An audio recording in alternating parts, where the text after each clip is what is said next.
My name is Lily Porter. I'm on the OPIRG board, and I will be your facilitator today. So just for a quick intro, we have Owen Skeen, Amy Copping, and Bassam here with us today. So thank you for being here. Round of applause for our speakers. Yay! Okay, Owen, if you want to start with your introduction. Hello. Thank you for having me here. I start with my introduction and my notes, so I'll skip that.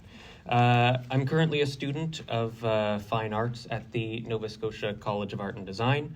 I was generously invited to speak at this panel as a representative of the Canadian Federation of Students. If you'll allow me, I'd like to touch on a few topics today. I want to discuss the condition of the so-called Canadian University, and I want to discuss the conditions around certain insurgent and speculative strategies of student anti-fascist and student socialist organizing. In doing so, I hope to reflect on some of the very active conversations within local and national student organizing spaces that are going on today around the rise of a new, quote, student syndicalism. Thesis 1. Our generation is defined by necessity. Rising costs of living throughout so-called Canada have reached a crisis point, and tuition prices continue to skyrocket across the country. Our public post-secondary institutions remain complicit or active in international injustices, including genocides and wars, increasing global instability, and exacerbating the threat of global nuclear annihilation. The climate crisis has already proven catastrophic and poses an impending threat to all human life everywhere. We organize out of a sense of justice, but we also organize out of a condition of necessity, where the current affair is futureless. The postmodern emerged out of a kind of youthful prosperity among the privileged individuals who were involved in its original production. But even the privileged now are without a future. Our era arrives with a kind of sober need.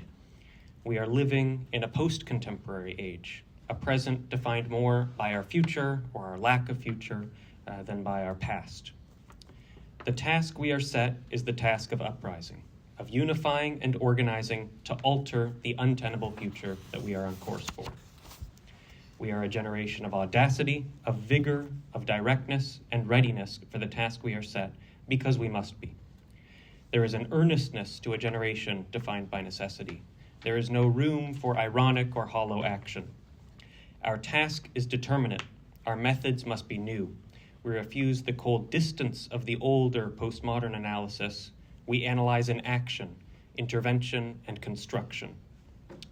A generation with vision, with direction, and with a future is what we require. The post-contemporary revolution begins with the taking of institutions.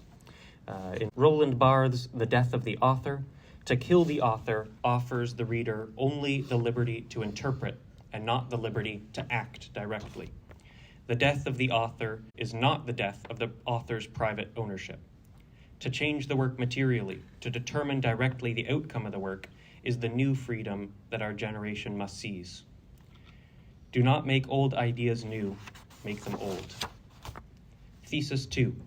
The 2024 pro-Palestine student encampments laid a foundation for a new wave of on-campus organizing. There is a poverty of student life in so-called Canada. There is no future here. We are forced to make something new.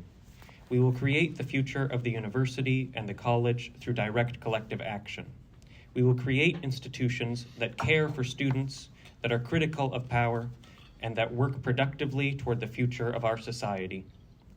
We will create a future that is livable and decent.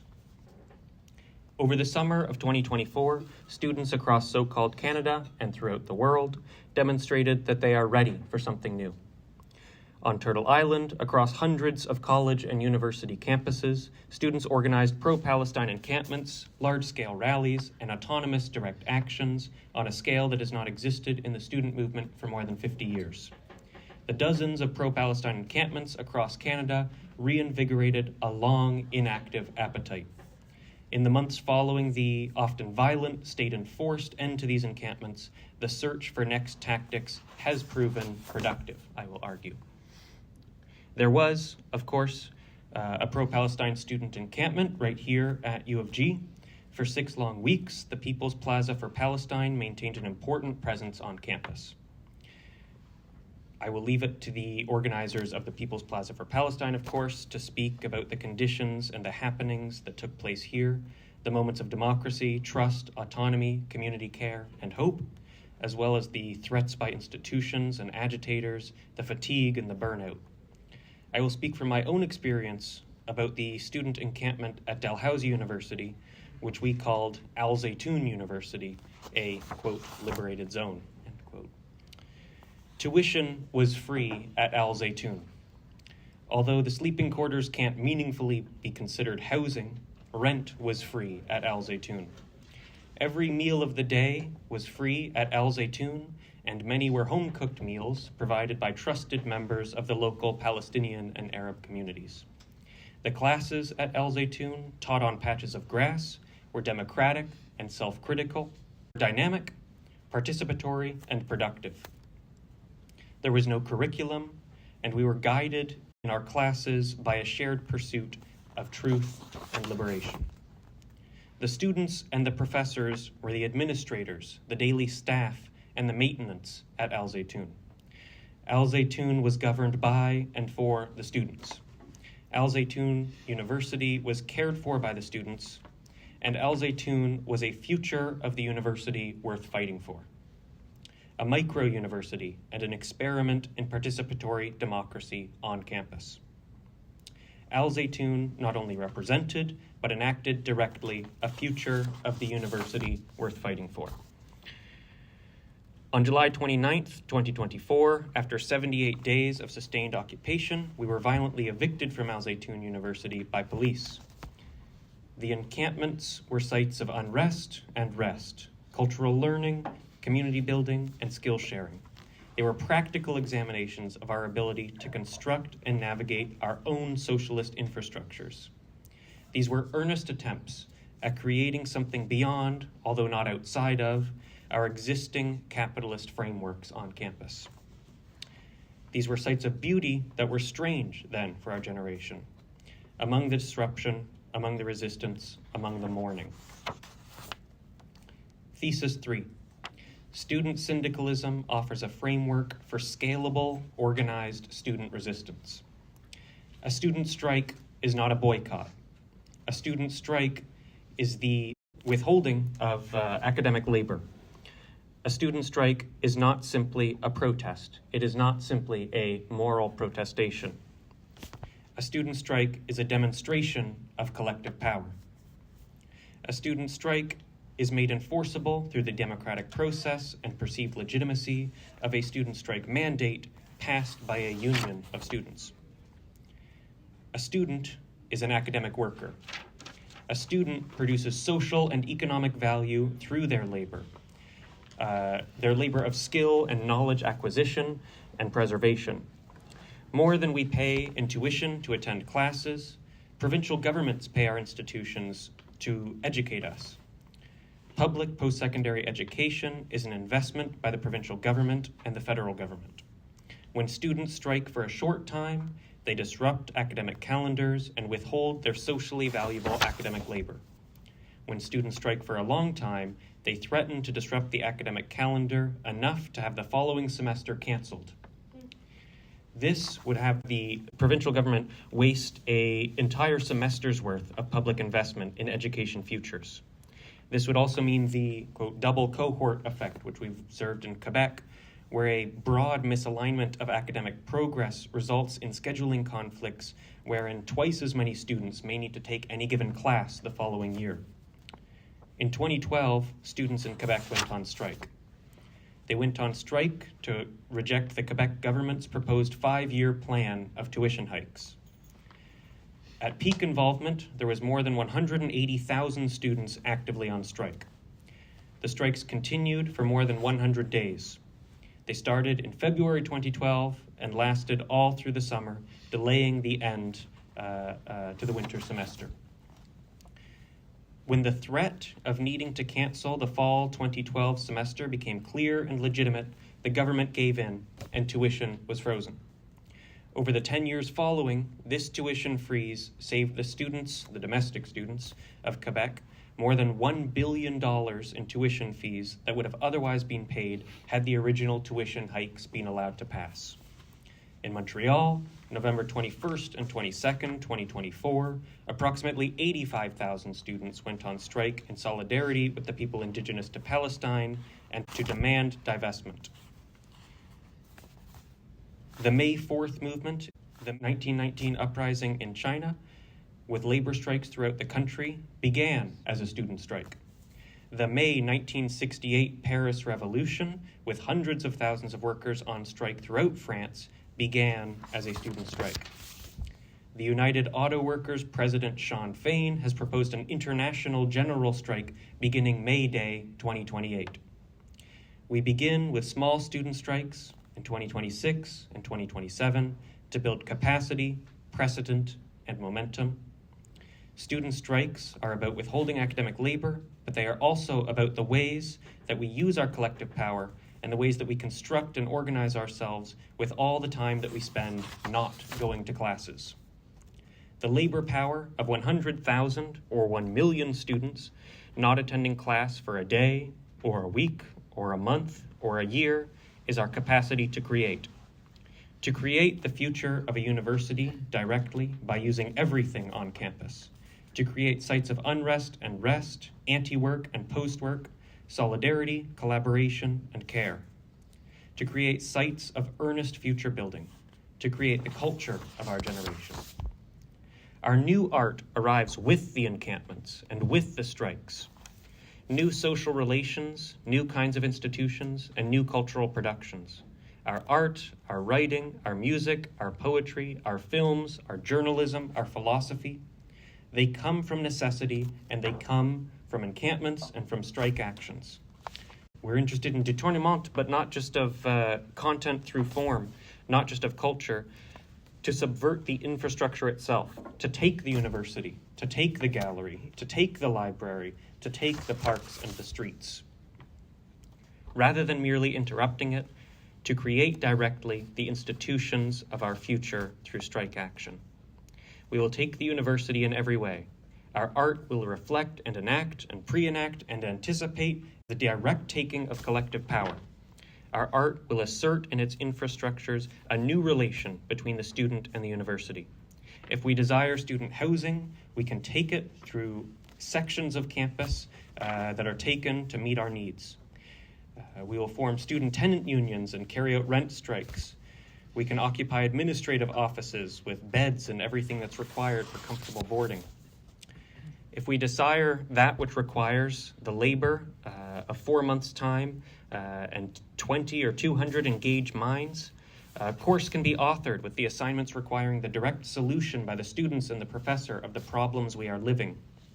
We imagine and enact directly democracy within the institutions while we strike. A democracy of the public, a commons, a collective ownership of the university. To utilize the structure, to take the public institutions of our time. The task of our generation is that of confronting a futureless world directly with future.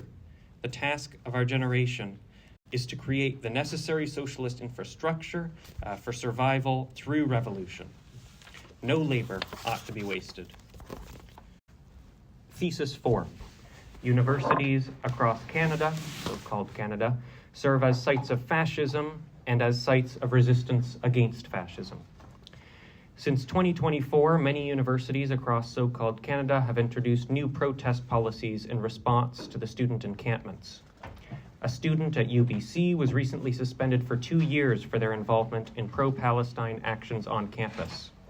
Security guards at Concordia have been allowed to carry around zip ties to citizen arrest students on campus.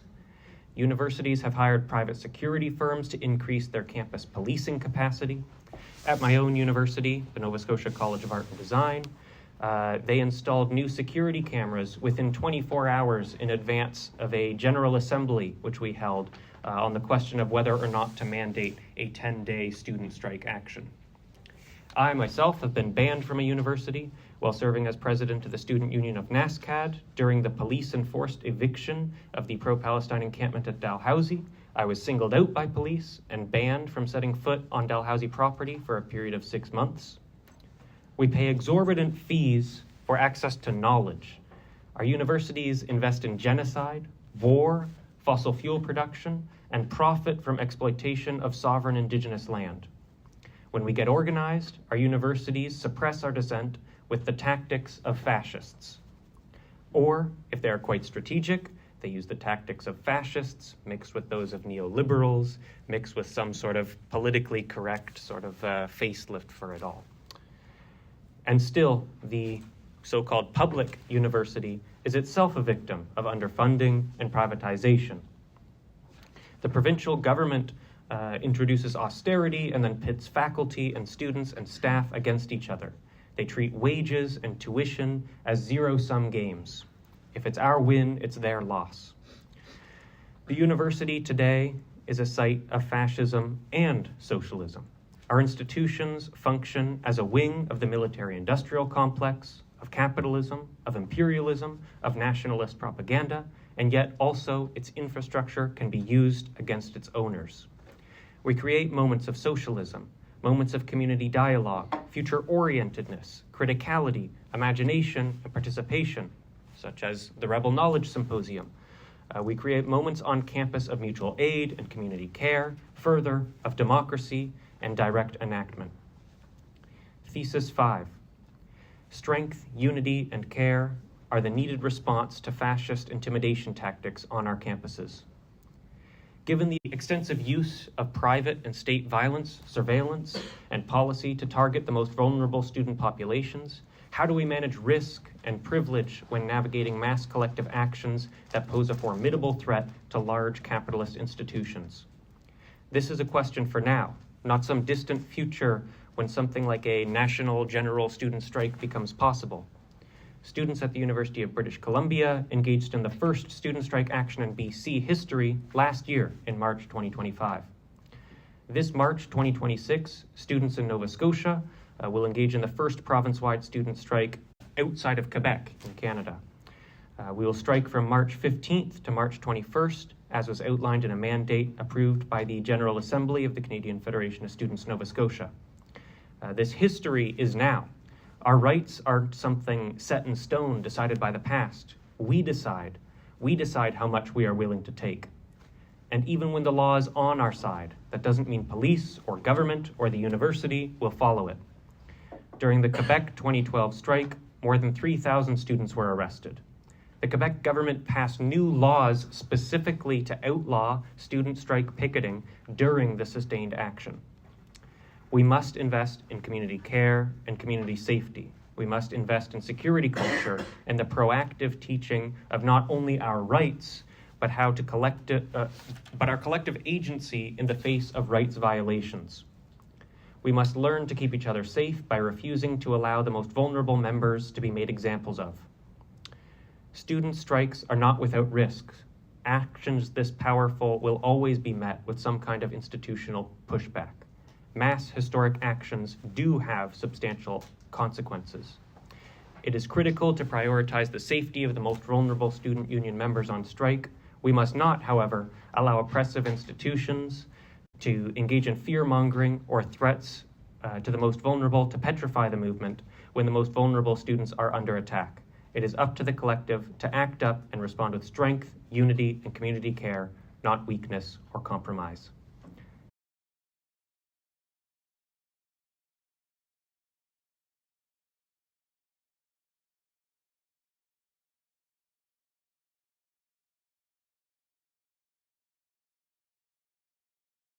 Thank you very much.